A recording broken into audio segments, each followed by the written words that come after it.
कहानी है रवि और सुरेश नाम के दो दोस्तों की, जो बचपन से ही पक्के यार थे। समय बीता, दोनों बड़े हुए और अपनी अपनी जिंदगी में रच बस गए। सुरेश की पत्नी का नाम आराधना है, जो बहुत समझदार और सहनशील महिला है।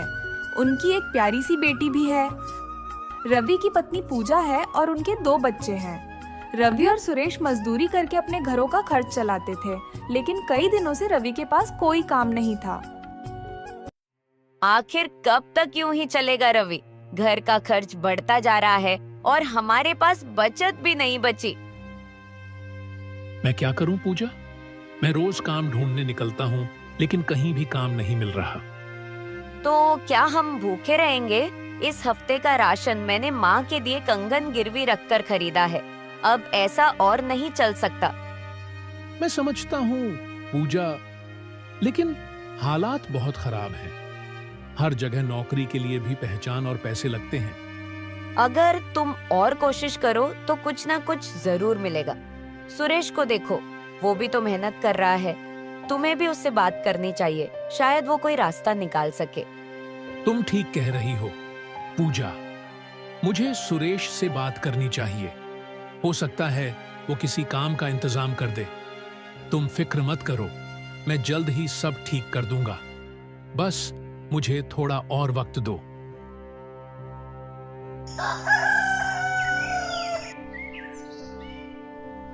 अगली सुबह रवि सुरेश के घर जाता है। रवि दरवाजे पर खड़ा होकर आवाज लगाता है, सुरेश भाई, ओ सुरेश भाई, जरा बाहर आओ। अरे रवि भैया, आइए, क्या बात है? भाभी, जरा सुरेश को बुला दीजिए। वो अभी घर पर नहीं है, शायद सुरेंद्र चाचा के खेतों पर गए हैं। अगर कोई जरूरी बात है तो आप वहीं मिल लीजिए। रवि खेतों की ओर निकल पड़ता है। खेत में रवि सुरेश को काम करते देखता है और पास जाता है। सुरेश यार, तुम्हारे यहाँ कोई काम मिल सकता है क्या? बहुत दिनों से बेरोजगार हूँ, कोई भी काम मिल जाए तो अच्छा रहेगा। रवि, मुझे खुद भी ज्यादा नहीं पता, लेकिन अगर तुम चाहो तो मेरे साथ सेठ जी के पास चल सकते हो। उनसे बात करेंगे, अगर कोई काम होगा तो तुम्हें जरूर रख लेंगे। ये तो बहुत अच्छा रहेगा सुरेश।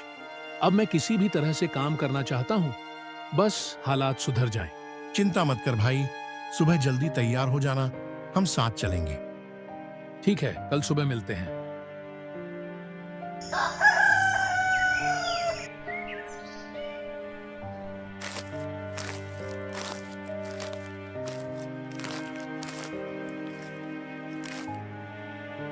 रवि, आ गए तुम? चलो सेठ जी के पास चलते हैं। हाँ सुरेश भाई, मैं तैयार हूँ। बाजार चलते हैं और वहीं उनसे बात करेंगे। दोनों दोस्त काम की तलाश में जंगल के रास्ते निकल पड़ते हैं। रास्ता लंबा था, चलते चलते काफी समय बीत गया।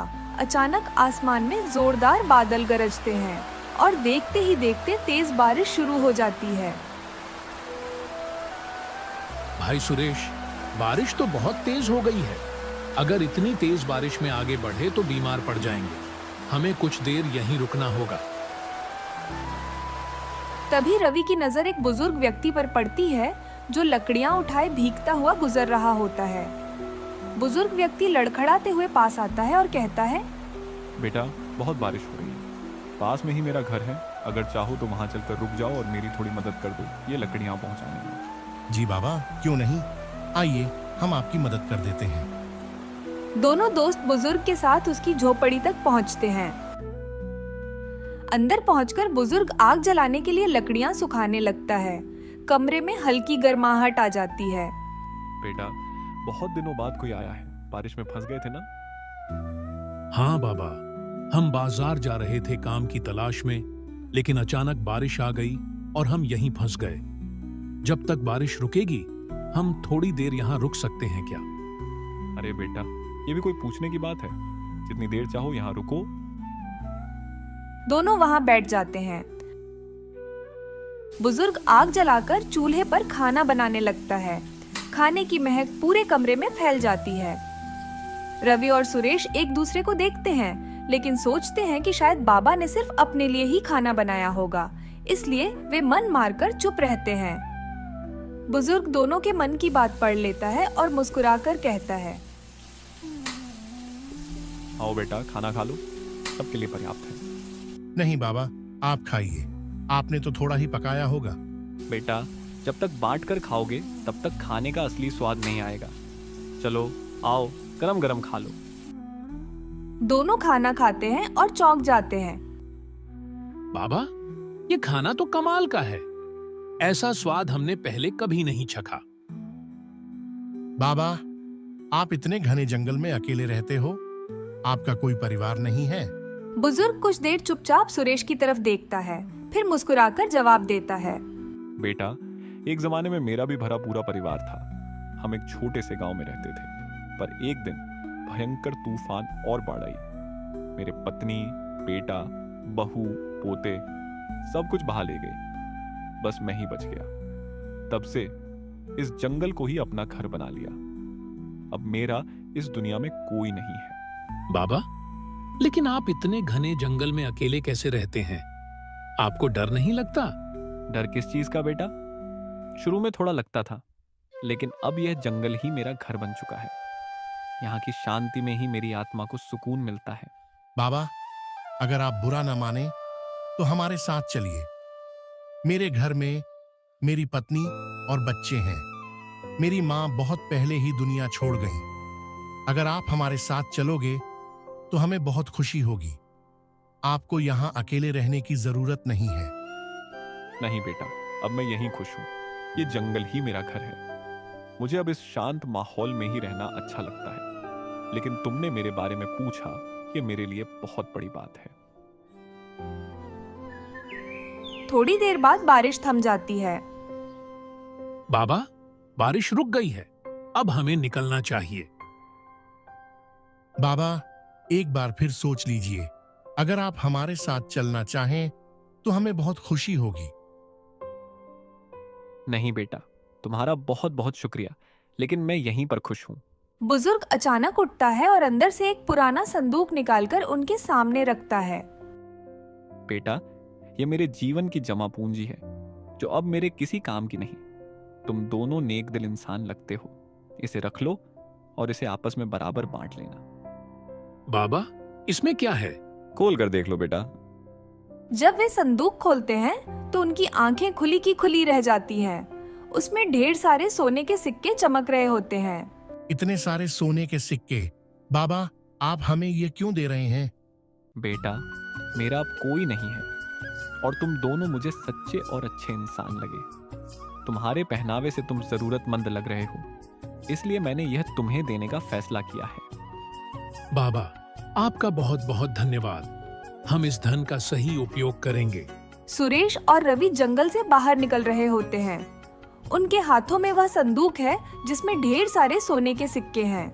दोनों बेहद खुश हैं। यह तो जैसे सोने की खान मिल गई। अब हमारी पूरी किस्मत बदल जाएगी। स्विंगाल, इन पैसों से मैं सबसे पहले अपना छोटा सा कारोबार खोलूंगा और एक सुंदर सा घर बनवाऊंगा। मैं अपने घर में बड़ा सा शीशा लगवाऊंगा। मेरी पत्नी को शीशा देखना बहुत पसंद है ना। इतने सारे सोने के सिक्कों से तो मैं गांव का सबसे अमीर आदमी बन जाऊंगा। नौकर चाकर होंगे, कोई काम करने की जरूरत नहीं होगी। रवि भाई, गांव पहुंचते ही हम इन सिक्कों को आधा आधा बांट लेंगे, ठीक है? जैसे ही सुरेश ने आधा आधा शब्द कहा, रवि के दिमाग में लालच घर कर गया। मतलब मेरे सपने भी आधे आधे बंटेंगे? भला मैं इन सिक्कों को सुरेश के साथ क्यों बांटूं? मुझे तो सारे के सारे सिक्के चाहिए। अगर मैंने इसे ऐसे ही गांव पहुंचने दिया तो यह आधे सिक्के ले ही लेगा। नहीं, मुझे कुछ न कुछ करना ही होगा। चलते चलते दोनों एक नदी के पास पहुंचते हैं। जैसे ही वे नदी किनारे चलते हैं, रवि के दिमाग में एक खतरनाक ख्याल आता है। रवि अचानक सुरेश को पूरी ताकत से नदी में धक्का दे देता है। सुरेश पानी में गिरकर छटपटाने लगता है। वह तैरने की कोशिश करता है, लेकिन बहाव तेज होता है। रवि भाई, ऐसा मत करो, बचाओ। अरे सुरेश, बचाने के लिए थोड़ी ना धक्का दिया था। लेकिन रवि वहां से चुपचाप निकल जाता है, पीछे मुड़कर भी नहीं देखता। बेचारा सुरेश पानी की लहरों में समा जाता है और रवि सोने के सिक्कों के साथ अकेला रह जाता है, यह सोचे बिना कि लालच का अंजाम क्या होगा। रात के समय रवि जब घर पहुंचा तो उसने देखा कि आराधना अपने घर के बाहर अपने पति का इंतजार कर रही थी। भैया, सुरेश जी नहीं आए? वह कहाँ रह गए? वह भी तो आपके साथ ही गए थे ना? हाँ बहन, वो मेरे साथ ही गया था, लेकिन उसने मुझे कम दिखाकर वहीं रुक गया। मैं और कई जगह काम की तलाश कर रहा हूँ। भैया, सुरेश जी अभी तक घर नहीं आए हैं। मुझे समझ नहीं आ रहा है, वह कहाँ गए? वह ठीक तो होंगे ना? मेरा दिल बहुत घबरा रहा है। चिंता मत करो बहन, ज्यादा रात होने की वजह से वह वहीं कहीं रुक गया हो। आप सुबह तक का इंतजार करो, मुझे पूरा विश्वास है कि वह सुबह तक घर आ जाएगा। इतना कहकर रवि अपने घर चला जाता है। आराधना बहुत घबराई हुई थी, लेकिन रवि ने उसे समझाया कि सुबह तक इंतजार करे, इसलिए उसने किसी तरह सुबह तक का इंतजार किया।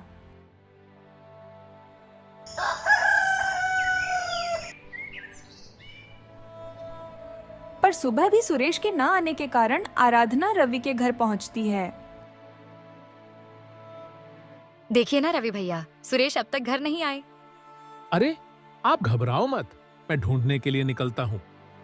रवि ने सीमा को सहमति जताते हुए घर से बाहर कदम रखा और दूर जाकर जंगल में ही बैठ गया। पूरी जिंदगी ऐसे ही काटनी पड़ेगी। थोड़ी देर यहीं रुकता हूँ, बाद में जाकर कह दूंगा कि मैंने सुरेश को बहुत ढूंढा, लेकिन वह कहीं नहीं मिला। फिर उसके बाद मैं इन सोने के सिक्कों को बेचकर बहुत सारे पैसे कमाऊंगा और गांव का सबसे अमीर आदमी बन जाऊंगा। अभी तक तो यह बात मैंने अपनी पत्नी को भी नहीं बताई है। सबसे पहले उसे भी यह बात बतानी होगी, वह बहुत खुश हो जाएगी। कल रात मैं चुपचाप दबे पांव कमरे में जाकर उन सोने के सिक्कों को छुपा चुका हूं, लेकिन अगर मेरी पत्नी की उन सिक्कों पर नजर पड़ गई तो वह पूरे गांव में शोर मचा देगी। मुझे घर के लिए निकलना चाहिए, बहुत देर हो गई है। रवि बहुत निराश होने का दिखावा करते हुए आराधना के घर पहुंचता है और उसे आवाज लगाता है। आराधना बहन, मैंने सुरेश को बहुत ढूंढा, लेकिन उसका कहीं पता नहीं चला। पता नहीं सुरेश भाई कहाँ है। तभी पीछे से एक आवाज आती है। क्यों रवि भाई, मुझे देखकर खुश नहीं हुए? रवि के चेहरे का रंग उड़ जाता है, वह कोई जवाब नहीं देता। उसका दिल जोर जोर से धड़कने लगता है, क्योंकि वह सुरेश को देखकर हैरान था और उससे डर भी रहा था। सुरेश ने आराधना को सब कुछ बता दिया होगा। हे प्रभु, अब तो मुझे कोई नहीं बचा सकता। मुझे यहां से जल्दी निकलना चाहिए, नहीं तो यह मुझे जेल भिजवा देगा। जल्दी से घर जाकर अपनी पत्नी के साथ कहीं दूर भाग जाऊंगा और फिर यह मेरा कुछ नहीं कर पाएगा। रवि जल्दी जल्दी घर जाता है और देखता है कि वहाँ एक संदूक है, जिसे देखकर उसे राहत महसूस होती है। लेकिन जैसे ही वह उसे खोलता है, उसमें कंकर भरे होते हैं, जिसे देखकर वह घबरा जाता है। हे भगवान, यह सब कैसे हुआ? मेरे सोने के सिक्के कहाँ गए? कहीं सुरेश ने तो नहीं चुरा लिए और इसमें कंकड़ भर दिए? रवि अभी यही सोच रहा था कि तभी उसके सामने एक बुजुर्ग बाबा प्रकट हो जाते हैं। अचानक उन्हें सामने देखकर रवि बुरी तरह चौंक जाता है। बाबा, आप यहाँ कैसे? अपनी गंदी जुबान से मुझे बाबा मत कहो, दुष्ट। तुम बहुत पापी और निर्दयी व्यक्ति हो। तुमने अपने ही दोस्त के साथ इतना बड़ा धोखा किया। ये तुम्हारे कर्मों की सजा है। तुमने लालच में आकर अपने दोस्त को मरने के लिए छोड़ दिया। लो, अब तुम्हारे पास न तुम्हारा दोस्त है, न ही तुम्हारे सपनों का धन। किसी की जान लेने की कोशिश की है तुमने, और अब यही तुम्हारी सजा है। इतना कहकर बूढ़े बाबा वहां से चले जाते हैं। रवि को अपनी करनी पर गहरा पछतावा होता है। वह अपने लालच की वजह से सब कुछ खो चुका था। दूसरी तरफ सुरेश अपनी पत्नी आराधना के साथ घर के अंदर जाता है। उसके मन में उथल पुथल मची हुई थी। क्या मुझे आराधना को सच बताना चाहिए या नहीं? अगर मैंने उसे बताया तो वह बहुत परेशान हो जाएगी, लेकिन रवि ने जो मेरे साथ किया वह बहुत गलत था। अगर मैंने आराधना को बताया तो वह जरूर रवि को पुलिस के हवाले कर देगी और रवि अपनी बाकी की जिंदगी जेल में गुजारेगा। लेकिन अगर ऐसा हुआ तो उसके मासूम बीवी बच्चे भी सजा भुगतेंगे। नहीं, मैं ऐसा नहीं कर सकता। गलती रवि ने की है, उसके मासूम बच्चों को इसकी सजा क्यों मिले? तभी अचानक बूढ़े बाबा फिर से प्रकट होते हैं। आप यहाँ कैसे और आपको मेरे घर का पता कैसे चला? बेटा, मैं हर जगह आ सकता हूँ, मुझे सब कुछ पता होता है। इतना कहकर बूढ़े बाबा अपने जादू से एक नया संदूक प्रकट करते हैं। बाबा, यह तो वही संदूक है जो आपने मुझे दिया था। हाँ बेटा, ये वही संदूक है। अब यह तुम्हारा हुआ, इसे अच्छे से संभाल कर रखना। लेकिन बाबा, ये संदूक तो रवि के पास था ना? अब यह तुम्हारा है। ये ईमानदारी और सच्चाई का इनाम है।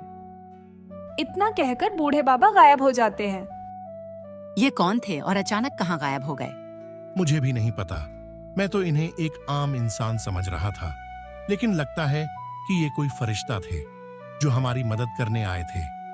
सुरेश और आराधना संदूक खोलते हैं और उसमें ढेर सारे सोने के सिक्के चमक रहे होते हैं। उनकी आंखों में खुशी के आंसू आ जाते हैं। इतने सारे सोने के सिक्के, इससे तो हम बहुत अमीर हो जाएंगे और हमारे सारे सपने पूरे हो जाएंगे। हाँ आराधना, यह हमारे अच्छे कर्मों का फल है। अब हम अपने सपनों को पूरा कर सकते हैं। दोनों खुश होकर एक दूसरे को देखते हैं और कहानी सुखद अंत की ओर बढ़ती है।